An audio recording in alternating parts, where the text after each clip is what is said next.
আজকে বাবা আপনি আমি এমন ভাগ্যবান নবী পাওয়ার পরে আজকে যদি আপনি আমি বাবা নবীরে রাজি করতে পারলাম না, আমার আল্লাহরে খুশি করতে পারলাম না, তাইলে কেমন নবীর উম্মত হয়ে বন্ধু? এই জন্য আমি লম্বা আলোচনার দিকে যাই না। যদি কোনদিন বাঁচায় রাখে বাবা লম্বা আলোচনা করবো। এলাকার যত যুবক আছে বাবা পায়ে ধরে, এলাকার যত মুরব্বি বাবা আছেন পায়ে ধরে, ওই নবীর উম্মত আজকে নবী আপনার জন্য আমার জন্য কত কষ্ট করলো আপনি আমি বুঝি না রে বাবা। যেদিন মনে রাখবেন হাসরের জমিনটা কায়েম হয়ে যাইবে গো, হাসরের জমিনটা বাবা গো 50,000 বছর মানুষ দাঁড়ানো থাকবে, মাথা থেকে আধা তো বড় বেল থাকবে, সূর্য থাকবে।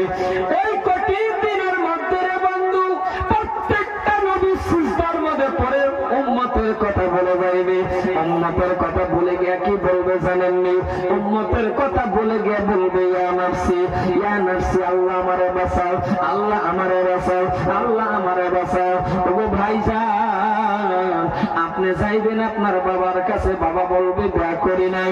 আপনি যাইবেন আপনার মার কাছে, মা বলবে বিয়া বসি নাই। আপনি যাইবেন আপনার ভাইয়ের কাছে, ভাই বলবে ভাই নাই। কেউ কেউ সহায় করবে না। ওই টাইমের মধ্যে ঘুরতে ঘুরতে ঘুরতে বাবা কেউ আপনারা সহায় করবে না। নবী পর্যন্ত আল্লাহর ডাক দিয়া বলবে আমার উম্মত নাই, ইয়া নাফসি আমারে বাঁচাও, আমারে বাঁচাও।